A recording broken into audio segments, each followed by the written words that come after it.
Alors, je reviens sur la psychologie féminine. Et il y a un terme qui me vient à l'esprit, c'est le manque de tact. Le manque de tact, c'est de ne pas faire attention à qui on s'adresse. De, de faire passer des informations comme ça, parce qu'on le sait, parce que ça nous arrive, etc. Mais sans se dire, est-ce que c'est bien pour la personne à qui on s'adresse d'entendre cela. Alors, au niveau familial, on peut l'observer, effectivement, je pourrais le témoigner, euh, des personnes qui racontent des trucs qu'elles feraient mieux de garder pour elles. Soit soit elles évoquent des problèmes chez les autres, alors qu'elles-mêmes, elles sont fautives de la même façon, par ailleurs, et donc elles feraient mieux de ne pas en parler. Soit elles parlent de voyages au loin, etc., à des personnes qu'elles ne veulent pas aider financièrement. Donc elles font étalage de, de, de dépenses plus ou moins importantes, sans se demander si ça ne fait pas, c'est pas un hiatus avec le comportement qu'elles ont avec les personnes avec lesquelles elles sont en relation.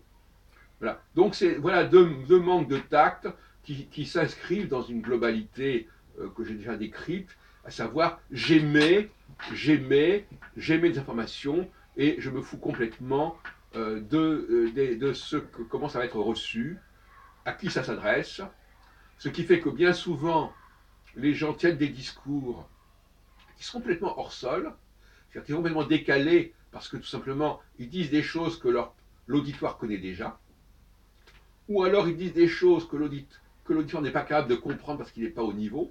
Ils ne sont pas à la hauteur. D'ailleurs, je crois que c'est une banque qui dit nous faisons l'effort de savoir à qui nous parlons. Et il y a il y a une publicité à ce sujet actuellement, un type qui téléphone et qui dit voilà, il faut que vous preniez cette opération parce que ça va aider vos enfants qui viennent de naître, alors que ces enfants. Ouais, bon. Et puis après, le type voit que c'est pas le cas, alors il dit ah mais ça va être des étudiants. Enfin, on va dire que c'est des gens qui tâtonnent comme ça. Au lieu de demander, de se renseigner, ils lancent des trucs comme ça, voilà, tout à l'avenant, sans se demander si ça correspond. Et ça, c'est un défaut féminin grave. Alors évidemment, quand il s'agit d'enfants à très bas âge, on dira que c'est pas bien grave. De toute façon, ils savent pas grand-chose, il n'y a pas grand-chose à savoir d'eux, donc on peut y aller. C'est pour ça qu'il y a beaucoup de femmes qui sont cantonnées dans ce premier niveau, qui est un niveau relativement basique, qui n'exige pas une grande intelligence, et qui pourrait d'ailleurs être presque dévolu à des machines, à la limite, parce que souvent les femmes se comportent comme des machines, à débiter des informations. D'ailleurs, on entend constamment des trucs en boucle, de toute façon, dans les lieux publics, notamment dans les métros. Ça devient fatigant à un moment donné, pire que le. Voilà. Et donc, finalement, voilà. Et alors, à mesure que les enfants grandissent, ce comportement comme ça, automatique et mécanique, est de moins en moins supportable, on peut l'imaginer. Hein. Voilà. Et donc, finalement, ça nous renvoie à une autre théorie que j'ai développée, à savoir que les tâches inférieures, de répétition, où on n'exige pas une grande sensibilité, une grande attention, sont dévolues à des populations marginales. Et qu'on le veuille ou non, pour moi, les femmes constituent une population marginale, même si nous avons dit par ailleurs que cette marginalité n'implique pas qu'elles ne sont pas nécessaires à la société. Je n'ai pas dit ça du tout. Et j'ai dit l'autre jour, d'ailleurs, tout à l'heure, j'ai dit qu'elles sont probablement les véhicules des influences cosmiques. Je ne peux pas dire mieux.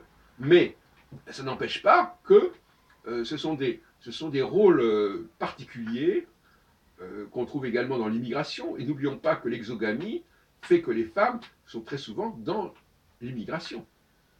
Immigration, pas au sens de passer d'un pays à l'autre, mais passer d'une famille à l'autre, d'un milieu à l'autre. Parce que, tout simplement, ce qu'on attend d'elle est assez basique et assez subalterne, et par conséquent, il n'y a pas besoin d'une grande intégration pour pouvoir être accepté dans un nouveau milieu. faire la cuisine, repasser, s'occuper des enfants en bas âge, c'est à la portée à peu près de n'importe qui. Et je trouve normal que l'on essaie de protéger la population, disons, la plus saine, la plus solide, la plus valable, de tâches qui pourraient être toxiques, abrutissantes et finalement nuisibles pour la personne qui les pratique. Et inversement, alors c'est l'autre théorie, inversement, tout en haut, on a besoin aussi de gens un peu marginaux qui sont capables de prendre des décisions, qui voient la société de l'extérieur et qui comprennent sa systémique et qui sont donc capables de la réformer sans être à la merci d'un consensus basique déjà existant. Et là aussi, il faut faire appel à des personnes étrangères, mais pas du tout du même niveau, et notamment aux juifs. Et les juifs doivent cesser de dire « Ah, mais nous sommes français, nous sommes français ». Être juif, c'est justement affirmer sa différence, j'ai toujours dit d'ailleurs, affirmer son altérité. C'est pas en disant « je suis comme les autres » qu'on résout le problème.